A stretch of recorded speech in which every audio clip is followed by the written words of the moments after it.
Vidéo pour toi, Martin. Oh my god, ça y est, un nouveau trailer de Pokémon Soleil et Lune est sorti. Et je pense que c'est de loin celui qui m'a le plus hypé. Car dans celui-ci, on va découvrir la région au grand complet, mais aussi parler des légendaires, des personnages et d'autres petits éléments intéressants. Allez, un petit pouce bleu et on démarre. Les légendaires, c'était déjà quasiment confirmé, mais leurs noms sont Solgaleo et Lunala, ou Lunala. On verra comment ça se prononce par la suite. Ils sont respectivement des Pokémon Halo solaire et Halo lunaire. Du haut de ses 3,4 mètres, Solgaleo sera de type Psy-Acier. Et son attaque signature est Choc Météore, qui lui permettra de charger son adversaire en ignorant son talent. Il sera d'ailleurs doté d'un tout nouveau talent nommé Métallogarde. Ça lui permettra d'annuler toute baisse de stats infligée par l'adversaire. Un bon lion badass quoi. Et le second légendaire, celui de la version Lune, c'est Lunala. Il pèsera 120 kg, soit 2 fois moins que celui de la version Soleil. Avec son double type Psy-Spectre, son attaque signature sera Rayon Spectral, qui comme pour Solgaleo, permet d'attaquer l'ennemi en ignorant son talent. Lui aussi possédera un nouveau talent, Spectro Bouclier. Celui-ci lui permet de réduire les dégâts subis lorsque sa jauge de PV est au maximum. Faisons maintenant un point sur les personnages. Le professeur Euphorbe, c'est un professeur qui a l'air de se la couler douce, torse nu sous sa blouse de professeur Pokémon. Lily, elle, est l'assistante du professeur. Mais il nous est dit qu'elle est mystérieuse, un peu comme toutes les filles finalement. Elle aura le même âge que le héros et jouera un rôle très important dans l'histoire.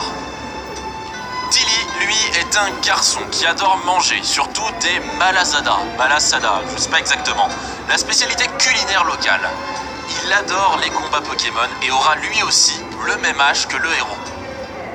On continue avec les nouvelles fonctionnalités et celles remises au goût du jour.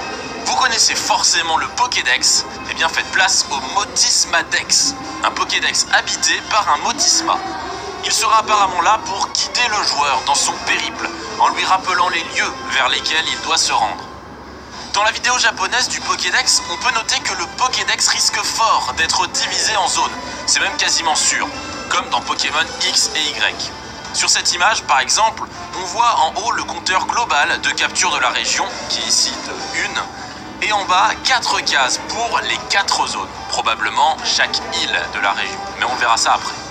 Et une nouvelle fonctionnalité, le scanner QR, qui permettra de scanner des QR codes donnant des informations sur certains Pokémon de la région. Ça permettra, si le joueur n'a pas rencontré le Pokémon en question, de connaître sa localisation.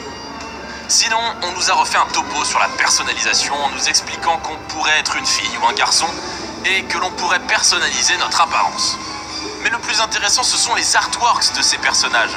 Oui, car chacun d'eux porte un bracelet au poignet gauche avec une sorte de cristal jaune. Et cela ne ressemble pas vraiment à une pierre de méga évolution. Mais qui sait, peut-être est-ce une pierre de synergie. Enfin, l'interface de combat a été légèrement revue, avec par exemple des améliorations telles que la barre de PV légèrement plus grosse. Et passons maintenant à la carte de la région d'Alola.